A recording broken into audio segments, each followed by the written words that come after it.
Shalom, selamat pagi semuanya. Bersyukur, berterima kasih pada Tuhan. Pagi hari ini kita boleh bangun lagi dengan tubuh yang diberkati, dengan kekuatan kesehatan yang baru yang datang. Bersyukur buat kebaikan Tuhan, buat kesetiaan Tuhan, yang terus Tuhan nyatakan di sepanjang hari-hari.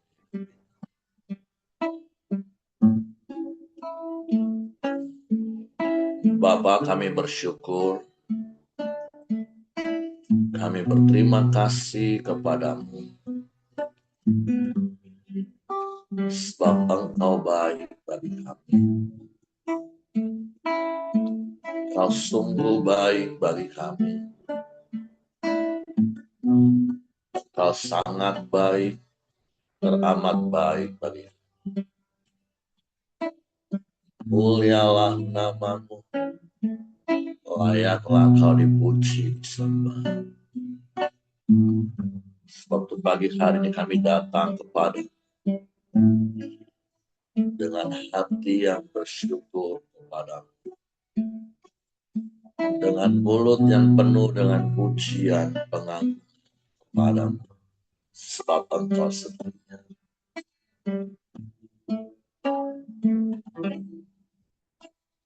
Ku bersyukur sebab Kau setia. Ku memujimu karena Kau sangat baik. Mulialah namamu, tinggikan, ku agungkan selama hidupku.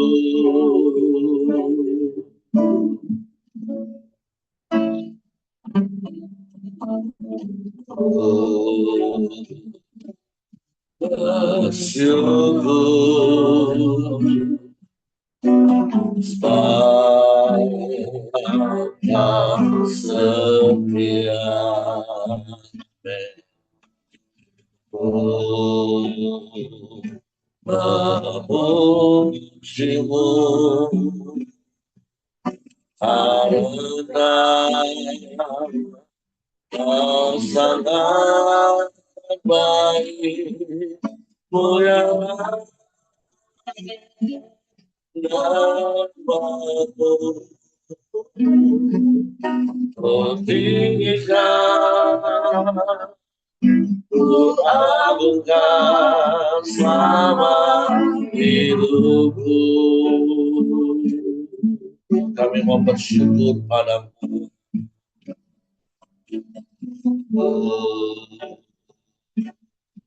Bersyukur sebab Kau setia. Ku memujimu karena Kau sangat baik. Mulialah namamu, ku tinggikan, ku agungkan selama hidupku. Sekali katakan bersyukur.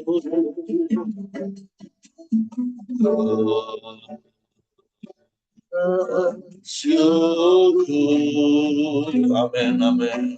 Sama Kau setia.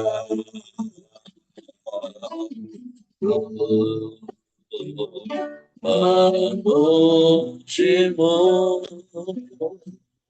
karena kau sama darimu yang lain namamu tinggikan ku agungkan selama hidupku.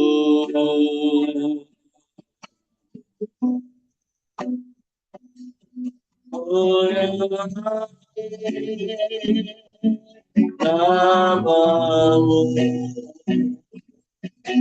ku tinggikan, ku agungkan selama hidupku.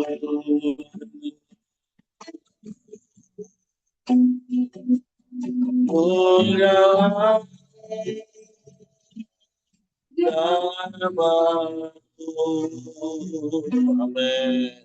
Ku tinggikan,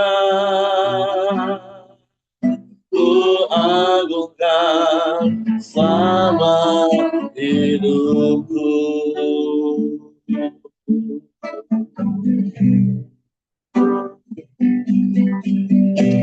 Mulialah namamu Tuhan, mulialah namamu ya Allah, mulialah namamu Yesus.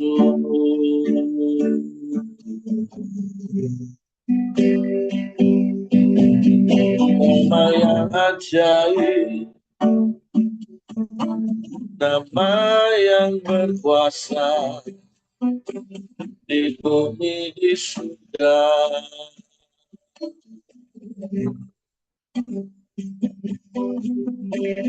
Sembah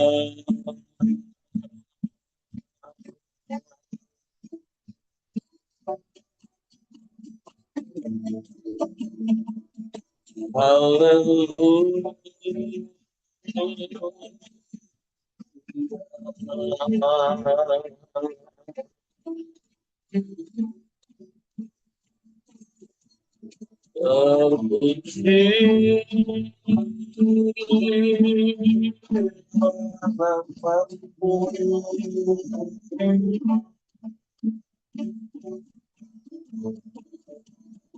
Kami bersyukur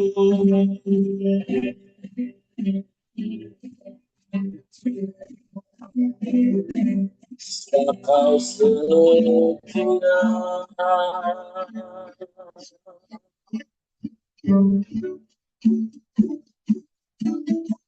Kami bersyukur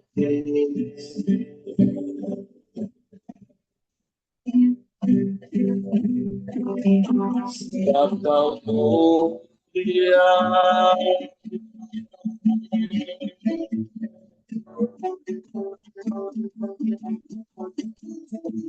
Tiada yang seperti-Mu Tuhan.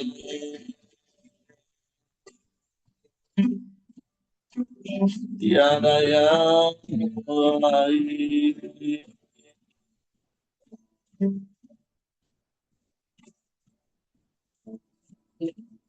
Hanya Engkau, hanya Engkau.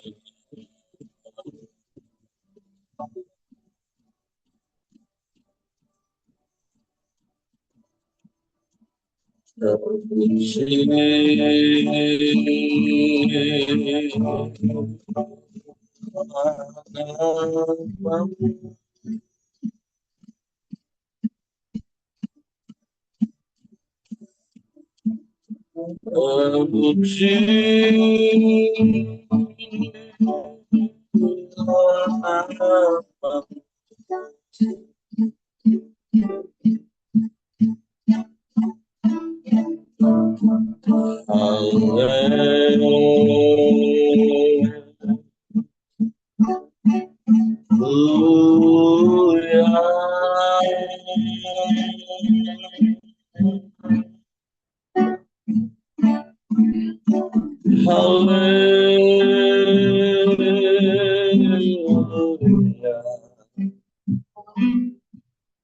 Kami bersyukur padamu, sebab kau setia. Kami memuji namamu, sebab engkau baik.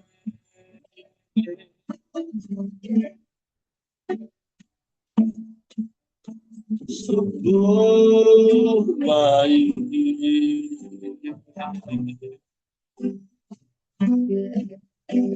Teramat baik engkau Tuhan, tiada yang sepertimu, tiada yang lain, hanya engkau.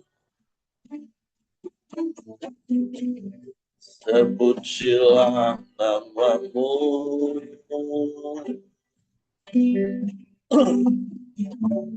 terpujilah namamu Tuhan.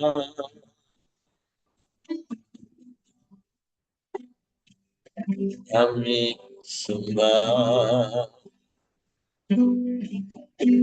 kami sembah.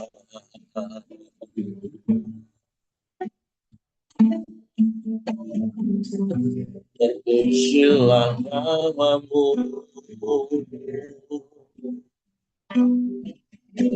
terpujilah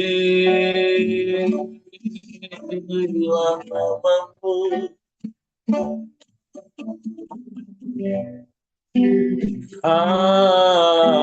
Haleluya.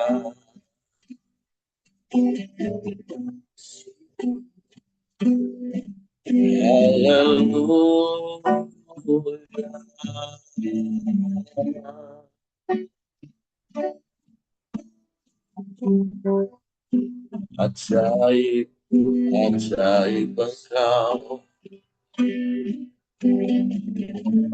Kami sembah, kami sembah. Allah dahsyat, Allah hebat, Allah yang luar biasa. Allah yang sanggup melakukan segala perkara. Tiada yang mustahil bagimu Tuhan.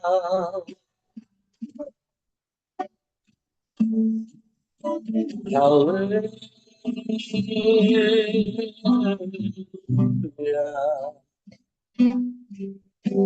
Haleluya.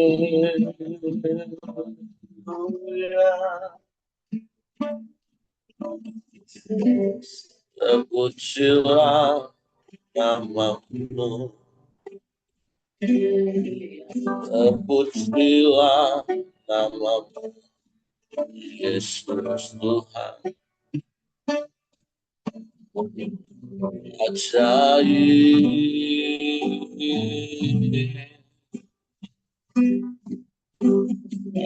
ajaib.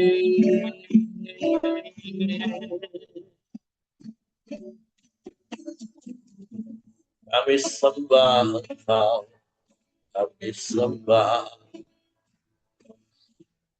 kami tinggikan namamu, Yesus Tuhan. Sebab Engkau satu-satunya Allah, yang tidak ada yang lain. Tidak ada yang sama seperti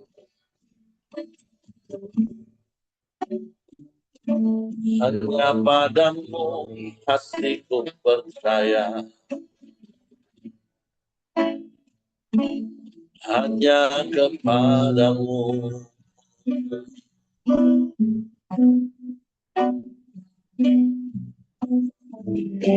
Terpujilah namamu, Yesus Tuhan.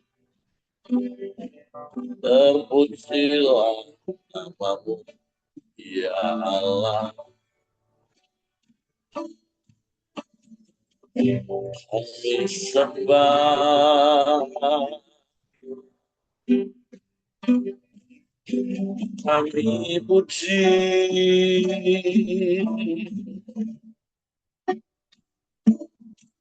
kami tinggikan namamu,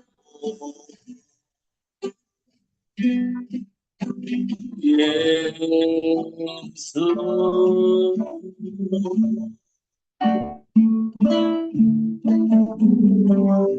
Mulialah namamu Tuhan, mulialah namamu ya Allah.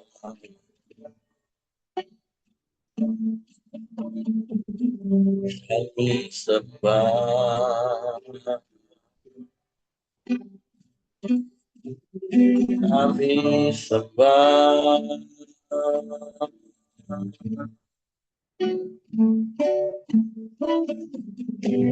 kami puji Engkau, sebab Engkau dahsyat, Engkau hebat, Engkau ajaib, Engkau luar biasa. Tidak ada yang lain dan tidak ada yang sama seperti-Mu. Engkau satu-satunya Allah dalam hidup.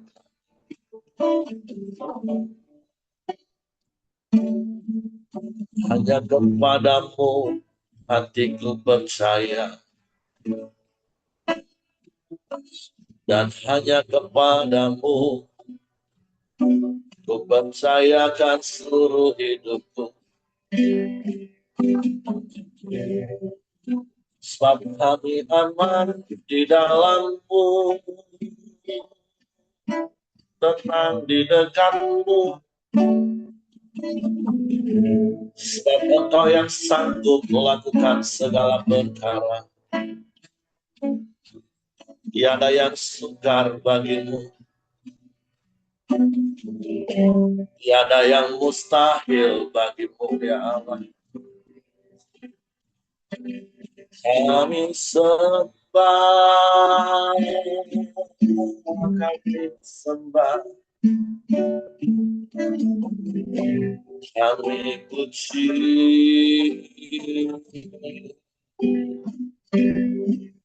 kami muliakan nama-Mu, Yesus Tuhan. Terima kasih, terima kasih. Engkau penolong yang setia dalam hidup. Tak pernah terlambat pertolongan bagi kami.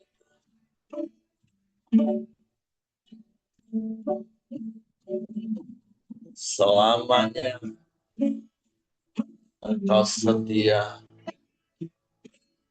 Engkau tak pernah berubah. Dulu, sekarang, bahkan sampai selama-lama.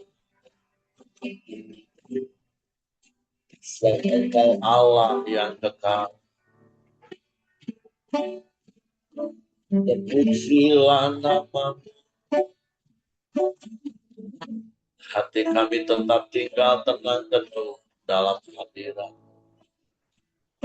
Sekalipun bumi bergoncang, gunung-gunung beranjak,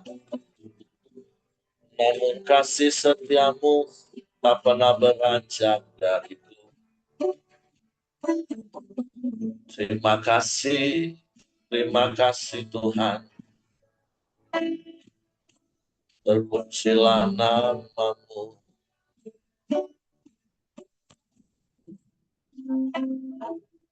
Terpujilah nama-Mu. Tak usah ku takut, Allah menjagaku. Amin.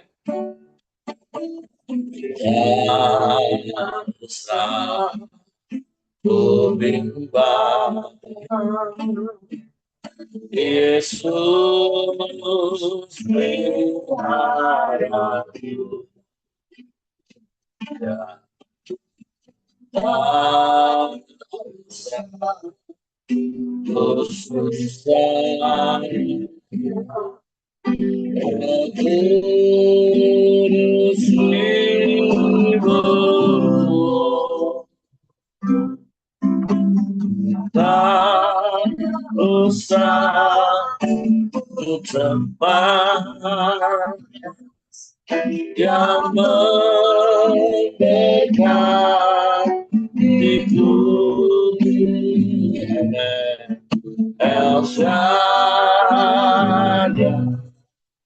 El Shaddai,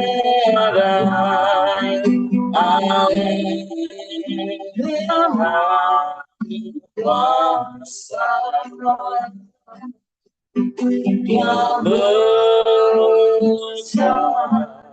yang besar, El Shaddai, Dia El Shaddai, El Shaddai, Allah Maha Kuasa, berkat-Nya melimpah. El Shaddai.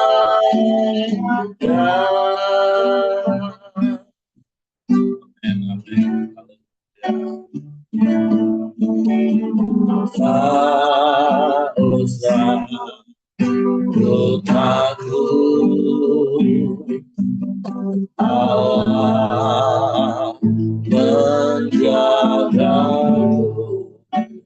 Ya, tak usah ku bimbang, Yesus peliharaku.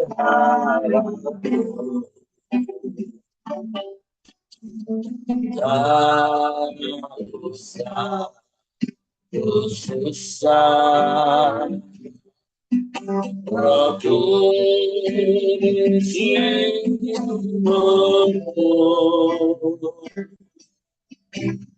Tak usah ku cemas yang memberkatiku. El Shaddai, El Shaddai, Amin. Kuasa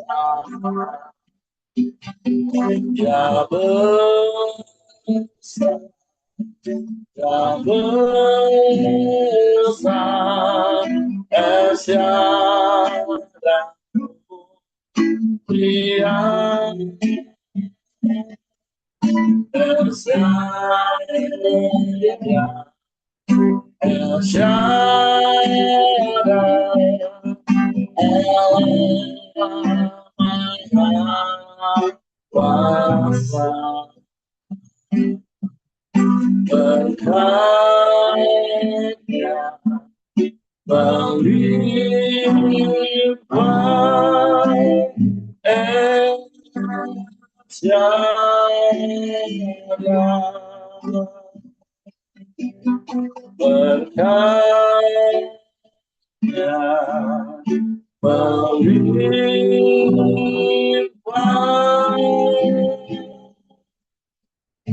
El Shaddai.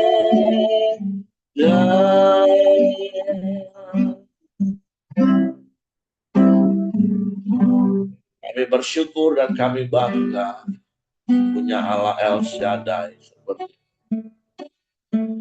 Engkau Allah yang maha besar, yang sanggup melakukan segala perkara. Dan Engkau Allah yang menjaga hidup kami. Sebab kami mau tetap tinggal tenang teduh di dalam sekalipun bumi bergoncang, gunung-gunung beranjak. Sebab Engkau El Shaddai yang menjaga hidup kami, yang memelihara. Sebab kami mau terus percaya pada janji firman. Suatu pagi hari ini kami buka hati kami lagi, hanya untuk janji-janji. Roh Kudus, tolong kami untuk mengerti dan memahami firman, sehingga kami percaya firman dan kami melakukannya. Dalam nama Yesus kami sambut firman. Haleluya. Amin. Oke, silakan Pak Ramli. Ya, terima kasih Pak Heri. Selamat pagi Bapak Ibu teman-teman. Kita melanjutkan saat teduh kita yang sudah sampai di pasal yang ke-16. Sambungan dari perikop terakhir dari pasal yang ke-15 kemarin tentang 7 malaikat dan 7 cawan murka Allah, yang kemarin sebagai pengantarnya, dan ini adalah isinya. Ya. Saya akan bacakan bagi kita semua. Wahyu 16, ketujuh malapetaka. Dan aku mendengar suara yang nyaring dari dalam bait suci berkata kepada ketujuh malaikat itu, "Pergilah dan tumpahkanlah ketujuh cawan murka Allah itu ke atas bumi." Maka pergilah malaikat yang pertama dan ia menumpahkan cawannya ke atas bumi. Maka timbullah bisul yang jahat dan yang berbahaya pada semua orang yang memakai tanda dari binatang itu dan yang menyembah patungnya. Dan malaikat yang kedua menumpahkan cawannya ke atas laut, maka airnya menjadi darah, seperti darah orang mati, dan matilah segala yang bernyawa yang hidup di dalam laut. Dan malaikat yang ketiga menumpahkan cawannya atas sungai-sungai dan mata-mata air, dan semuanya menjadi darah. Dan aku mendengar malaikat yang berkuasa atas air itu berkata, "Adil engkau, engkau yang ada dan yang sudah ada, engkau yang kudus, yang telah menjatuhkan hukuman ini, karena mereka telah menumpahkan darah orang-orang kudus dan para nabi. Engkau juga telah memberi mereka minum darah. Hal itu wajar bagi mereka." Dan aku mendengar mezbah itu berkata, "Ya Tuhan Allah, yang Maha Kuasa, benar dan adil segala penghakiman-Mu." Ayat 8, dan malaikat yang keempat menumpahkan cawannya ke atas matahari, dan kepadanya diberi kuasa untuk menghanguskan manusia dengan api. Dan manusia dihanguskan oleh panas api yang dahsyat, dan mereka menghujat nama Allah yang berkuasa atas malapetaka-malapetaka itu, dan mereka tidak bertobat untuk memuliakan Dia. Dan malaikat yang kelima menumpahkan cawannya ke atas tahta binatang itu, dan kerajaannya menjadi gelap, dan mereka menggigit lidah mereka karena kesakitan. Ayat 11, dan mereka menghujat Allah yang di surga karena kesakitan dan karena bisul mereka, tetapi mereka tidak bertobat dari perbuatan-perbuatan mereka. Dan malaikat yang keenam menumpahkan cawannya ke atas sungai yang besar, sungai Efrat, lalu keringlah airnya, supaya siaplah jalan bagi raja-raja yang datang dari sebelah timur. Dan aku melihat dari mulut naga dan dari mulut binatang dan dari mulut nabi palsu itu keluar 3 roh najis yang menyerupai katak. Itulah roh-roh setan yang mengadakan perbuatan-perbuatan ajaib, dan mereka pergi mendapatkan raja-raja di seluruh dunia untuk mengumpulkan mereka guna peperangan pada hari besar, yaitu hari Allah yang Maha Kuasa. Ayat 15, lihatlah aku datang seperti pencuri, berbahagialah dia yang berjaga-jaga dan yang memperhatikan pakaiannya, supaya ia jangan berjalan dengan telanjang dan jangan kelihatan kemaluannya. Lalu ia mengumpulkan mereka di tempat yang dalam bahasa Ibrani disebut Harmagedon. Dan malaikat yang ketujuh menumpahkan cawannya ke angkasa, Dan dari dalam bait suci, kedengaranlah suara yang nyaring dari tahta itu, katanya, sudah terlaksana. Maka memancarlah kilat dan berderulah bunyi guru, dan terjadilah gempa bumi yang dahsyat seperti belum pernah terjadi sejak manusia ada di atas bumi. Begitu hebatnya gempa bumi itu. Lalu terbelahlah kota besar itu menjadi 3 bagian, dan runtuhlah kota-kota bangsa-bangsa yang tidak mengenal Allah. Maka teringatlah Allah akan Babel yang besar itu, untuk memberikan kepadanya cawan yang penuh dengan anggur kegeraman murkanya, dan semua pulau hilang lenyap, dan tidak ditemukan lagi gunung-gunung, dan hujan es besar seberat 100 pon jatuh dari langit menimpa manusia, dan manusia menghujat Allah karena malapetaka hujan es itu, sebab malapetaka itu sangat dahsyat. Iya, jadi kalau kita baca dan kita perhatikan, eh, akhirnya cawan murka Allah itu ditumpahkan juga, dicurahkan, ya, dan terjadilah 7 malapetaka yang luar biasa dahsyat, ya.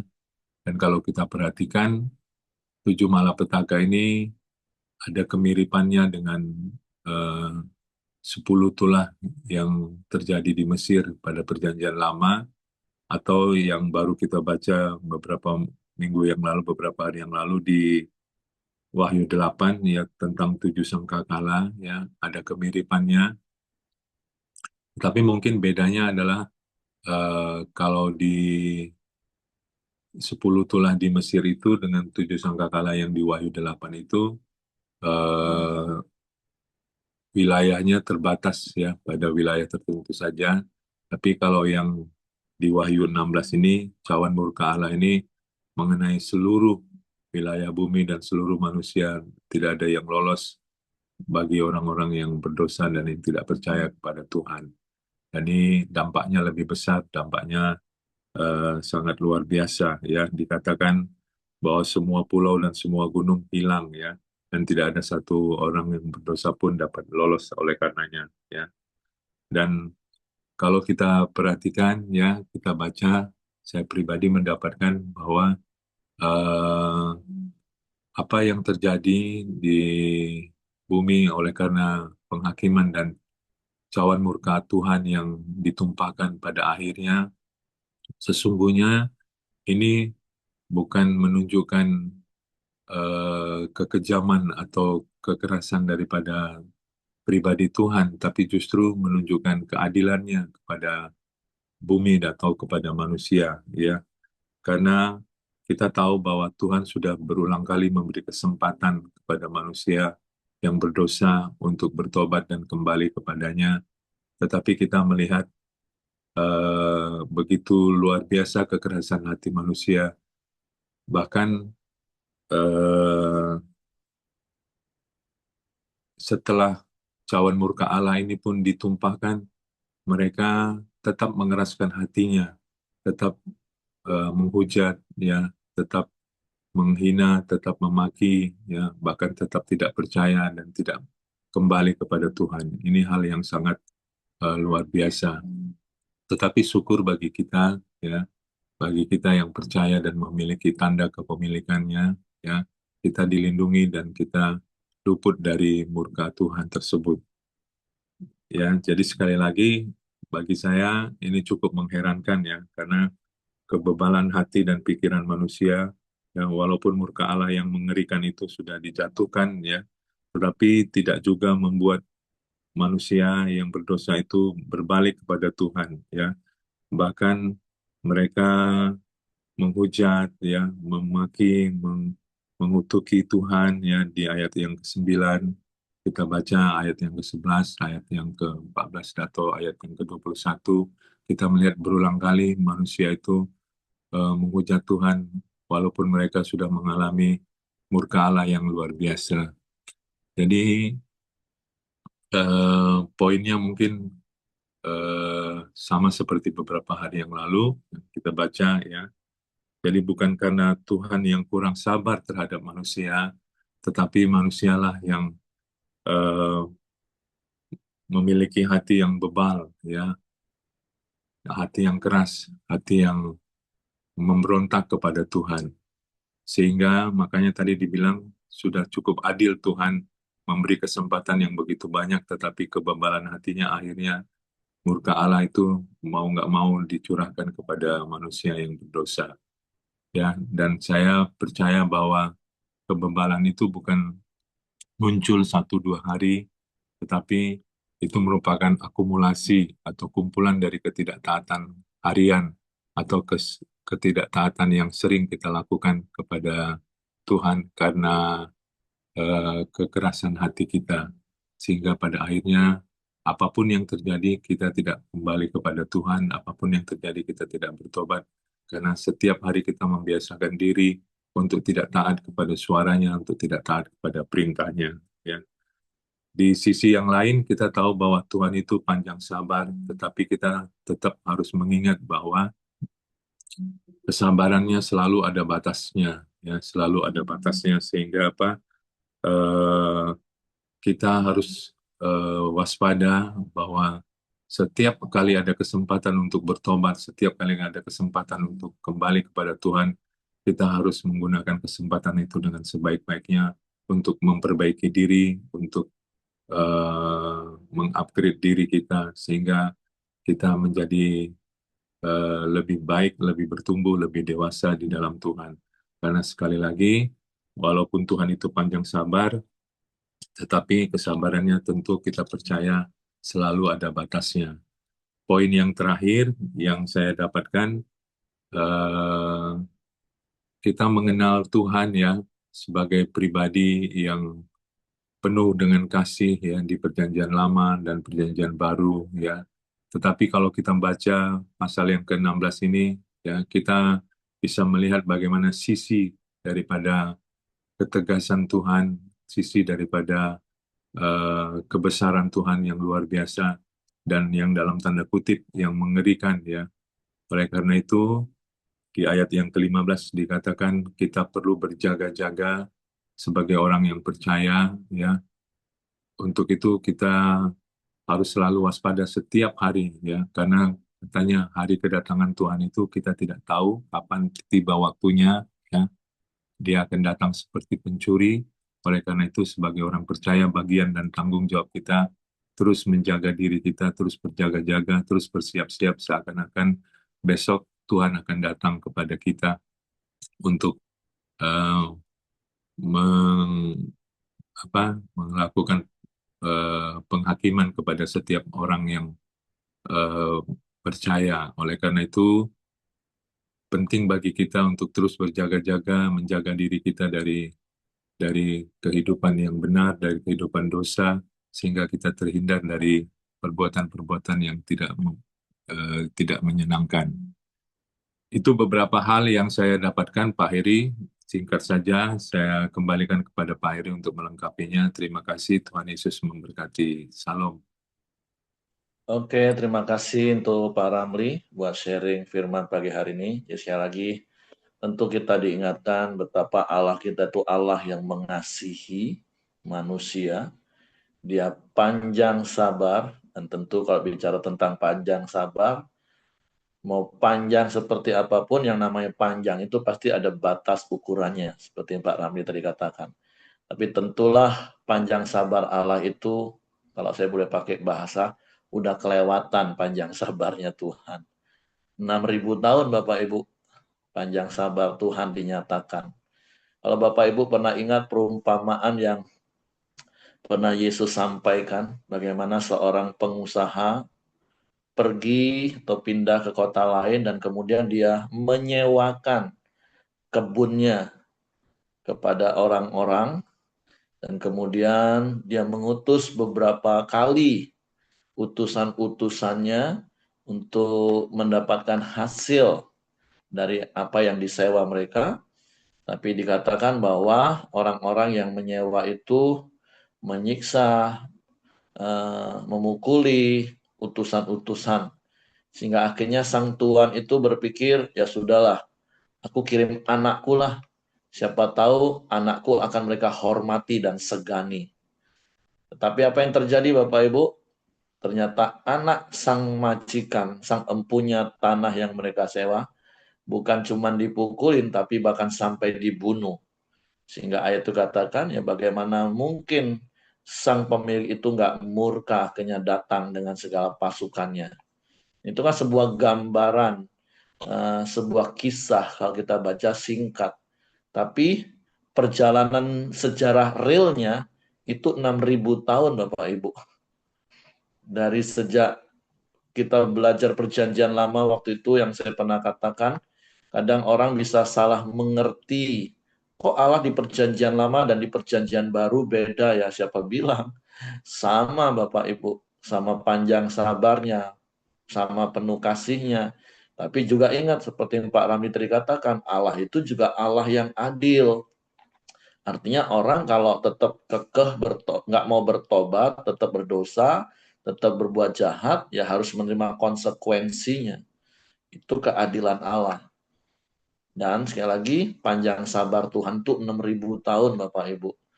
Dari perjanjian lama 4.000 tahun, kemudian selama 4.000 tahun berkali-kali mengirim para nabi, tapi akhirnya berkali-kali bangsa pilihan itu Israel, itu juga akhirnya membunuh para nabi, sampai akhirnya anak tunggal Bapa itu Yesus datang 2.000 tahun yang lalu, membawa keselamatan bagi seluruh umat manusia.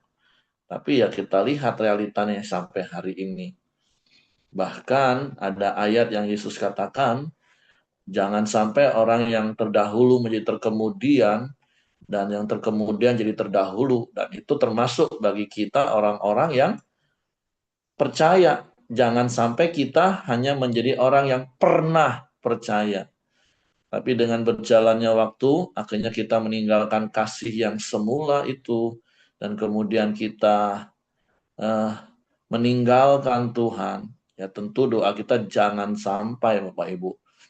Sehingga apa yang dituliskan di dalam pasal 16 itu akan menimpa hidup semua orang yang memakai tanda dari binatang itu dan yang menyembah patungnya. Nah, ini yang poin penting Bapak Ibu yang berkali-kali waktu belajar kitab Wahyu saya sudah sampaikan, jangan bingung soal chip yang akan dipasang di tanda dan di dahi.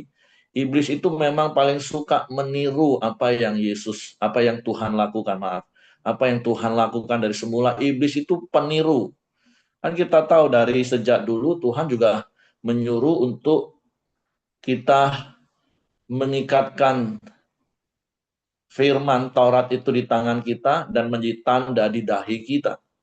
Dari dulu, dari perjanjian lama, Tuhan sudah menyuruh bangsa Israel melakukan hal seperti itu. Bahkan, kalau Bapak Ibu pernah ke Israel, akan menemukan beberapa orang yang sampai hari ini memakai tanda seperti itu.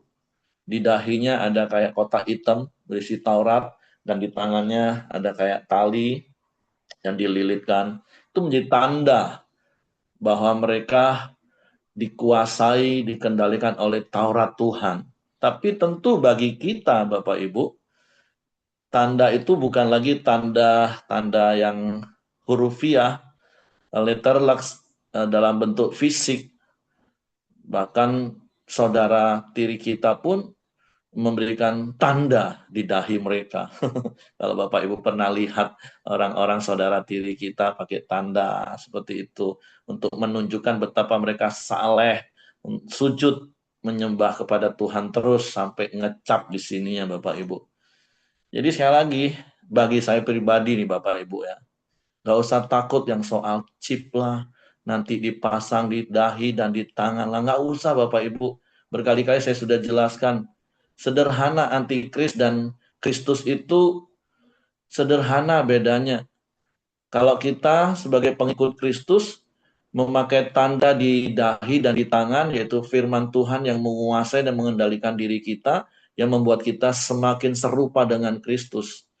Dan kalau hidup kita nggak semakin serupa dengan Kristus, udah pastilah artinya kita menjadi pengikut antikristus. Udah sederhana seperti itu Bapak Ibu, nggak usah pusing, wah nanti kalau chip suruh pasang gimana Pak? Aduh, terlalu kecil bagi saya kalau tanda yang dimaksud di dalam kitab Wahyu itu hanya pemasangan chip, karena buktinya sekarang Jangan-jangan pemasangan chip itu sudah ketinggalan zaman, Bapak Ibu. Walaupun sudah sempat pernah digunakan oleh beberapa perusahaan baik di Amerika, di Jepang, di Eropa. Loh, masa pemerintahan antikris juga belum muncul. Walaupun waktu kita baca di kitab 1 Yohanes, kita tahu roh antikris itu sudah ada di mana-mana.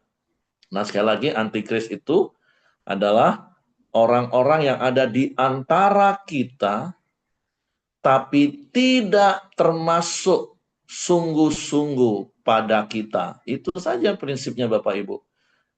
Mungkin sama-sama di gereja, sama-sama menamakan diri orang yang beragama Kristen, tapi tidak ada tanda-tanda Kristus dalam hidupnya.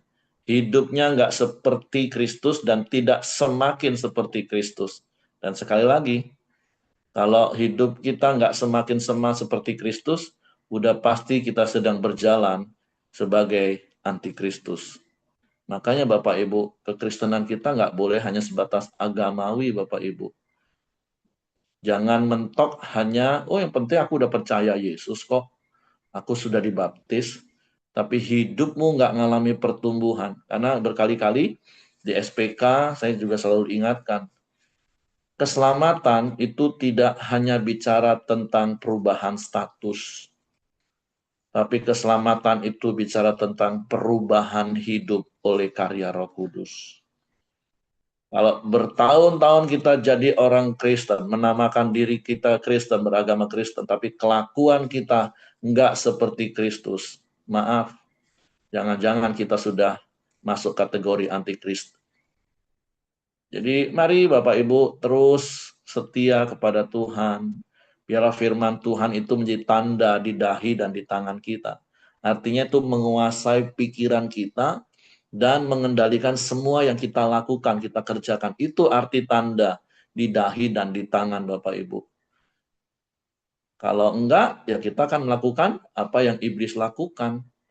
Hal-hal yang jahat, egois, yang adalah tabiat dasar dosa. Dan itu akan menjadi orang-orang yang akan kena 7 cawan murka Allah.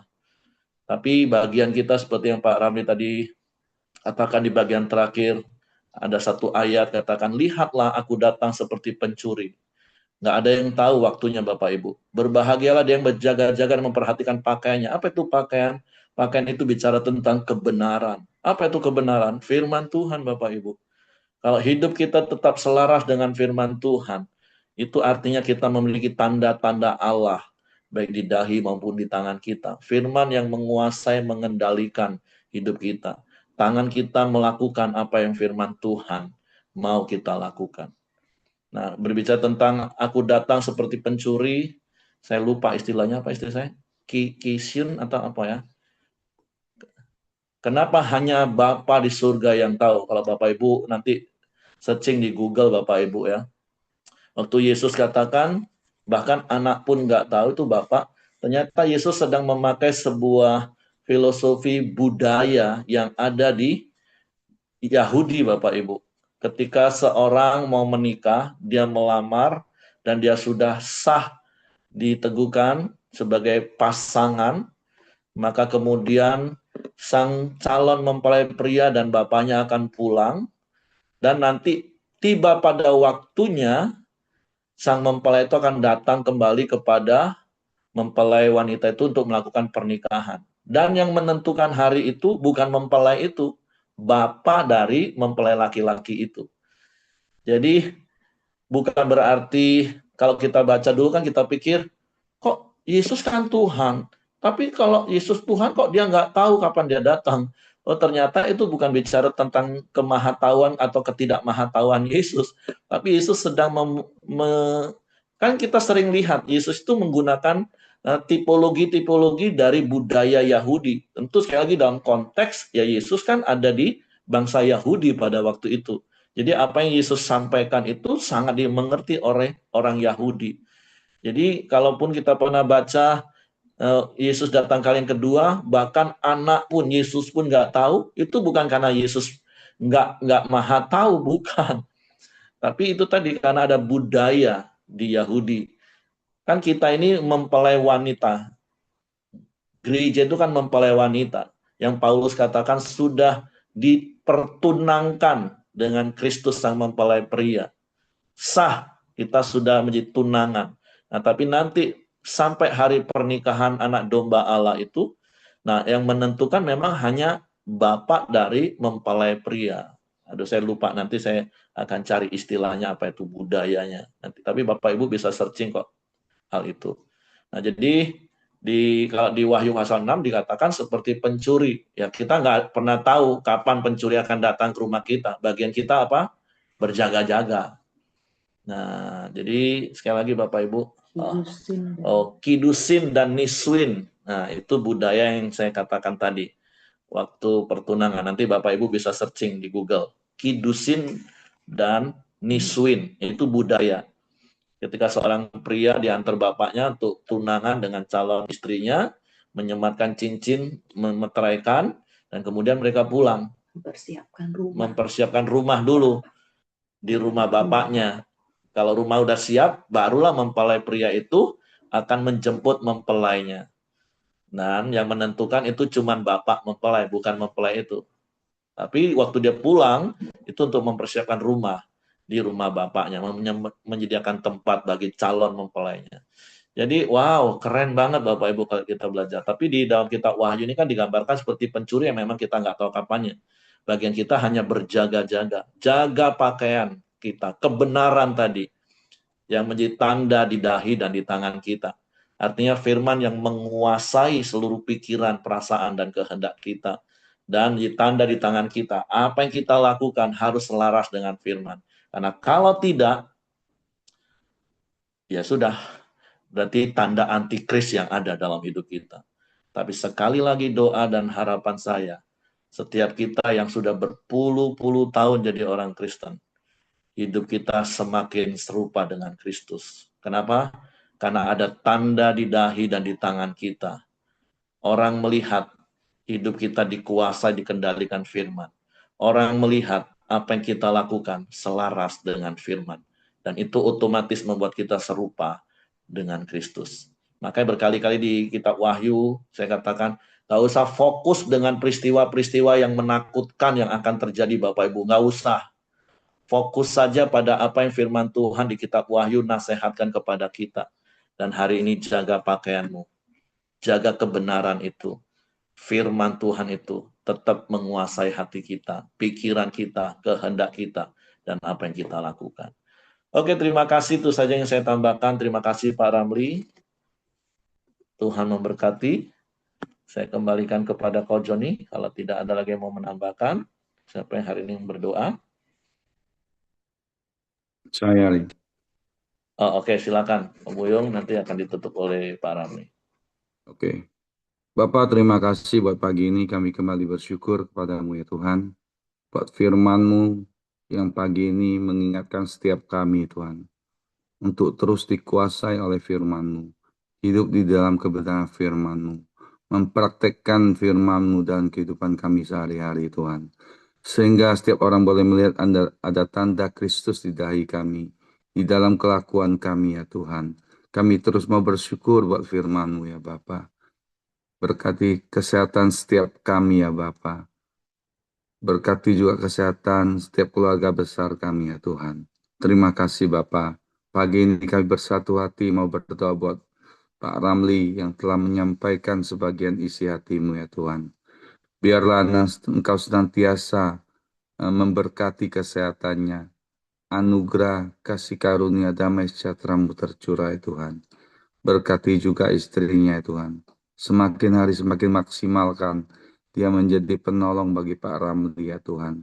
Berkati juga anak-anak mereka boleh hidup takut akan Engkau dan tunduk dan taat kepada kedua orang tuanya ya Tuhan. Apapun yang mereka usahakan Kau bikin berhasil Tuhan. Pakai keluarga ini menjadi teladan bagi keluarga lain ya Bapa. Berkati juga jemaat Muara Bungo ya Tuhan. Terima kasih Tuhan. Kami juga berdoa buat setiap anggota Koremdio yang pagi ini hadir Tuhan, atau tidak hadir ya Bapa, Engkau senantiasa melindungi kami. Terus ingatkan kami Tuhan, untuk terus mulai mempraktekkan firman-Mu ya Tuhan. Terima kasih Tuhan, kami juga bersatu hati mau berdoa buat Pak Ongko ya Tuhan. Semakin hari Tuhan, Engkau terus kawal dia Tuhan. Kesehatannya Tuhan, terus Engkau sempurnakan. Maksimalkan Tuhan. Beri dia semangat yang baru Tuhan. Untuk terus boleh memaksimalkan otot-ototnya ya Tuhan. Sehingga dia mampu berjalan kembali. Berkati juga keluarga besarnya, anak cucunya yang merawatnya ya Tuhan. Beri kesabaran, beri mereka hikmat ya Tuhan. Engkau juga memberkati setiap makanan minuman, vitamin, atau apapun yang dia konsumsi Tuhan. Semuanya yang mendatangkan kesehatan dan memulihkan kesehatan jasmani ya Tuhan. Berkati juga rohaninya ya Tuhan, jiwanya ya Bapa. Terima kasih Tuhan. Kami serahkan Pak Engkau ke dalam tangan-Mu. Tutup bungkus dengan kuasa darah Tuhan. Pagi ini Bapak kami juga bersatu hati mau berdoa-doa untuk para penatua, pelita community, dan para pemimpin ibadah dan jemaat ya Tuhan.